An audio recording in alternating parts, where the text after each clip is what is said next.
대통령의 3차 담화에서 임기 전에 사임하겠다는 의지를 분명히 밝혔습니다. 그리고 조기 퇴진하면서 국정의 혼란과 공백을 최소화해달라고 우리 국민들에게 호소하고 국회에 위임을 했습니다. 우리 새누리당은 이후 당론으로 4월 퇴임 6월 대선이라는 일정을 당론으로 채택을 했습니다.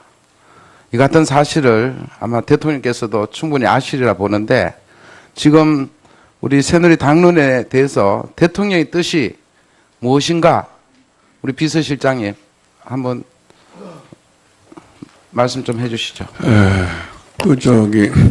아까 누누이 말씀드렸지만 우리 대통령께서도 대통령이자 새누리당의 당원이십니다. 그리고 때문에 새누리당의 당론을 존중하고 그 방향으로 수용하실 겁니다. 지금 추가로 대통령께서 준비하시는 담화나 아니면 기자회견을 통해서 소상하게 좀 얘기하시는 시간을 우리 9일 전에 그런 계획이 있으신지 궁금합니다. 아직은 그런 구체적인 말씀을 드릴 수는 없고요. 중요한 그 결단을 내리실 거라고 말씀을 드릴 수 있습니다. 그 7월 9일, 우리 12월 9일 전에 새로운 결단의 표현이 있으실 거다 이렇게 이해를 하면 맞습니까? 지금 말씀드린 대로 조기 퇴진에 대해서는 네. 당원으로서의 또 당론을 결정한 것을 수용하신다 하는 걸 말씀드릴 수가 있겠습니다. 예.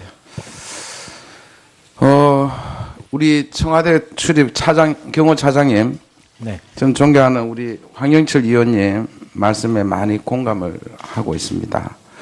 청와대 보안 업무 내규라는 것조차도 아마 비밀 규정으로 제가 알고 있는데, 아까 보안 인사라 그랬습니까? 보안 손님.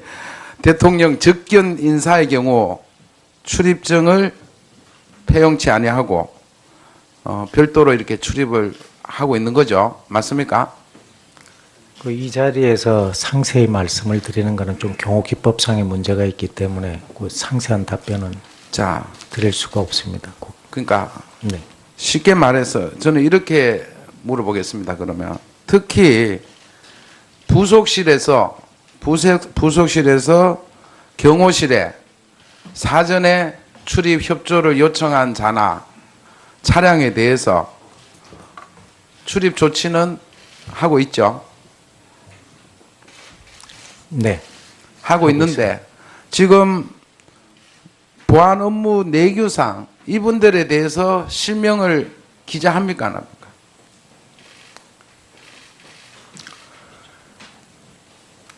그 부분도 말씀드리기가 조금 어려운 상황입니다. 이게 저는 사실관계를 묻는 게 이전에 내규가 문제가 있다는 것을 제가 지적을 드리는 겁니다. 내규. 네. 규정을 반드시 고쳐야 된다. 이렇게 실명이 우리 경호실에 밝혀지지 않고 출입하는 자 아무리 대통령이 초청했다 하더라도 그 이후에 어떤 사고에 대해서 실명이 적혀 있지 않는데 그건 아니잖아요. 그래서 우선 향후 재발 방지를 위해서 규정을 바꿔야 되겠다. 바꿀 용의가 있느냐? 그걸 먼저 한번 물어봅니다. 네, 잘못된 부분에 대해서는 저희들이 검토해서 수정할 부분이 있으면 수정을 하겠습니다. 반드시 이거는 규정화를 해야 됩니다. 실명으로. 아무리 대통령이 숙소 방문, 숙소 경호라고 제가 되어 있는 걸로 알고 있어요.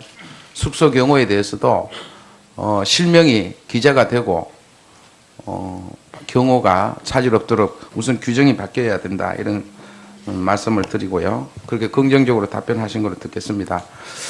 자, 우리 비서실장님, 그 관저 정치라는 말도 있죠. 관저 정치. 관저하고 우리 집무실하고 소상하게 국민들 정확하게 알려야 됩니다. 자, 관저에 있으면은 일을 안 하고 안 하는 거냐? 예를 들면 우리 그 문재인 전 대표는 페이스북에 그렇게 얘기했어요. 관저에 있는 것은 출근하지 않았다는 뜻이다. 관저 집무실은 대통령이 출근 전이나 출근 후 관저에서 이용하는 곳인데 긴박했던 시간에 출근하지 않았는데 이런 말이 있고요. 또 노무현 대통령 때는 한국일보에 보면은 관저로 정치인들 불러 대수사를 논의하고 관저 정치를 했다는 말이 나올 정도다. 이런 표현도 있어요. 그죠? 자, 그러면 정확하게 이런 기회에 국민들은 대통령이 관저에 있든 집무실에 있든 다 일을 하는 건지 관저에 있으면 쉬는 거고 일을 안 하는 건지 정확하게 한번 해명해 보세요. 네. 보통 그 관저라고 하면은 가서 이제 그 주무시고 그냥 그 숙소라고만 그 개념이 있는데 대통령의 관저는 그렇지 않습니다. 대통령이 이제 뭐 저도 그 비서실장을 2번을 해보는데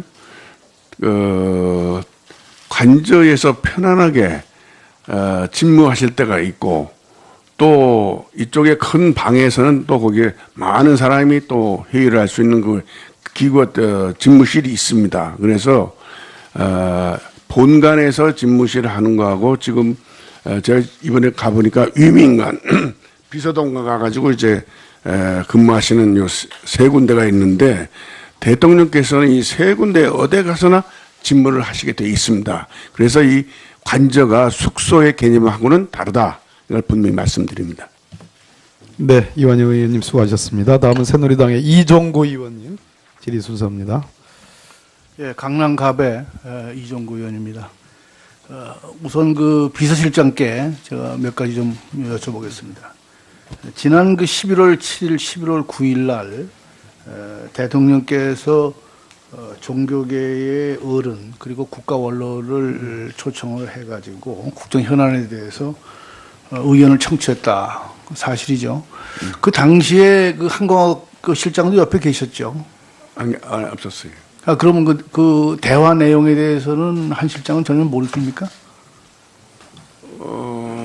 그 내용에 대해서는 나중에 보고는 받으셨겠죠? 그렇죠? 간단하게. 예. 아, 근데 거기 참석하신 분이 말이죠. 뭐라고 발언을 했냐면은 아버님께서 그러니까 박정희 대통령께서는 이보다 더한 위기도 잘 극복했다. 이렇게 얘기를 하셨다는 거예요. 그 이보다 더한 위기도 잘 극복하는 게 뭐라고 생각하세요? 그러니까 뭐 이분이 정확한 워딩은 잘 모르겠는데 뭐 계엄령을 선포해서 군대를 동원해라. 저는 그렇게 들리거든요. 그 말이. 제가 볼 때는 그건 아닐 겁니다. 아니 그러면은 이 엄중한 시기에 그 위기 극복 방법이 박 대통령이 잘했다. 응? 그러니까 영해도 대통령 하는 것처럼 옛날 박 대통령이 하듯이 좀 하라 이런 뜻 아니고 뭐 다르게 해석이 안 되는데요. 그렇지 않습니까? 지금 객관적으로 해봐라. 그때가 벌써 언젠가 그게 30년, 40년 아니 그러니까 되지 않아요? 예. 근데 그때 여기 보면은 우리 현실하고는 그 후에 그 한광옥 그 우리 오늘 아까 실장께서 말씀하신 거는 시국 상황에 대해 우려를 표하면서 하루빨리 국정 정상화를 통해 민생과 전국이 안정되기를 바란다는 뜻을 종교계 원로들이 다 얘기를 했다. 그러니까 이 안정의 중심을 두고 저는 그렇게 생각합니다. 한 실장께서 이 원로들을 누구누구 오라는 걸 갖다가 그 한 실장께서 정하신 거죠? 아니. 아니에요? 그럼 누가 정합니까 이거? 그 담당 부서가 따로 있죠. 담당 부서가 따로 있어요? 아니 대통령이 구체적으로 어떤 분들을 오라 그래라 이렇게 해서 그 한 실장하고 통해서 얘기하고 그러는 거 아니에요? 예, 그 담당 부서가 담당 부서가 따로 있다. 예, 예. 그러니까 제가 이 말씀을 드리는 거는 비서실에서 쓴소리를 하시는 분들을 모셔야지 이렇게 아부하고 이렇게 정말 이 엄중한 시기에 말이죠. 이런 말이 나와서 하는 사람들하고 무슨 대화를 할 필요가 있느냐. 좀 반성을 하세요. 그 의원님, 제가 그 말씀드렸는데 제가 그게 관여를 하지 않고 이제 담당이게 했는데 절대 와서 그냥 쉽게 말해서 단소리만 이렇게 하시는 분들을 초청하지 않습니다. 쓴소리를 듣기 위해서 그런 자리를 마련하는 거거든요. 그래서 이제 과거에 여러 가지 소통이 잘 안 된다 이런 말씀을 많이 하시는데 제가 비서실장 간지 얼마 안 되지만 그런 일은 없습니다. 예, 그 정도 하시죠. 예, 알겠습니다. 우리 김관진 안보실장께 몇 가지 좀 물어보겠습니다. 지난번에 그 NSC 상임위원회에서 이제 개성공단 폐쇄를 결정을 했는데 그게 2월 10일이더라고요. 예. 예. 근데 2월 7일 날 통일부의 국회 보고에 의하면은 그 당시에는 개성공단 폐쇄 분위기는 전혀 찾아볼 수가 없었단 말이에요. 그런데 2, 3일 후에 정책 결정이 전격적으로 이루어져 가지고 이제 개성공단 폐쇄가 실행이 됐는데 그 NSC 회의에서 개성공단 폐쇄를 통일부 장관도 지지를 했습니까? 예. 아, 그래요? 네. 그러면은 통일부가 2월 7일 날 국회에서 보고한 거하고는 굉장히 상충이 되는데. 개성공단 폐쇄는 1월 달 북한의 4차 핵실험이 있었던 이후에 개성공단을 어떻게 할 것이냐 논의가 되기 시작해가지고 의사결정이 될 때까지는 항상 국가안보사항은 좀 보완을 유지합니다. 좋습니다. 그럼 대통령께 언제 보고하셨어요? 언제 보고해서? 대통령께는 NSC 상임위에서 결정을 하고 보고를 드렸고 예. 승인을 받았습니다. 근데 이성한 전 미르재단 사무총장이 언론 인터뷰에서 뭐라고 얘기했냐면은 최순실이 주도한 비선 모임의 논의 주제 가운데 개성공단 폐쇄가 있었다. 이렇게 얘기를 했거든요. 그렇게 중요한 안보 상황에 외부 의견이 개입될 수가 없는 것이고 저는 전혀 그렇지 않다라고 말씀드립니다. 근데 왜 이 사람이 이런 얘기를 했을까요? 그렇지 다 모르신다 않다고 그런 생각합니다. 얘기? 전혀 지금 그렇지 않습니다. 개성공단을 폐쇄하는 그 과정에 최순실 씨의 국정농단이 있었다. 이런 증언이 있을 뿐만 아니라 통일부도 갑자기 이 자세를 바꿨거든요. 통일부가 갑자기 자세를 바꾼 건 아니라고요. 여러 가지 사항을 같이 고려를 했다는 것을 제가 말씀드렸고요. 외부에서 최순실 관련해 가지고 이것을 개입했다는 것은 전혀 사실이 아닙니다.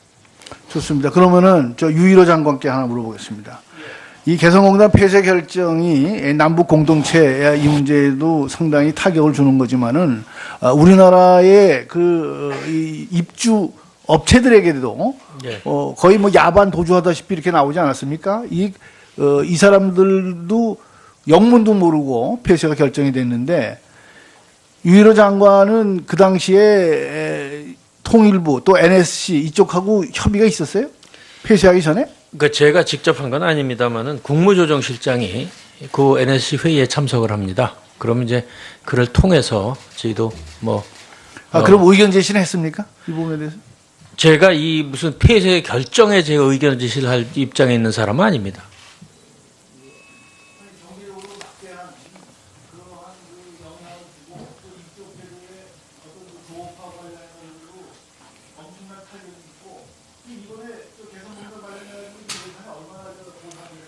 지금 정부 재정 지원액이 5,194억 원이 확정이 됐고요.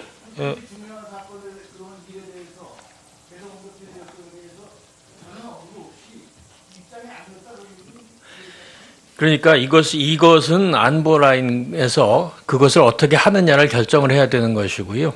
그러나 국무조정실장이 NSC 회의에 참석을 했기 때문에 저희들한테 뭐 이런 연락도 오게 되는 것이고 그 자리를 통해서 이런 그 경제적인 문제가 있을 것이라는 의견을 충분히 개진한 것을 저는 그렇게 알고 있습니다. 예, 이종구 의원님 수고 많으셨습니다.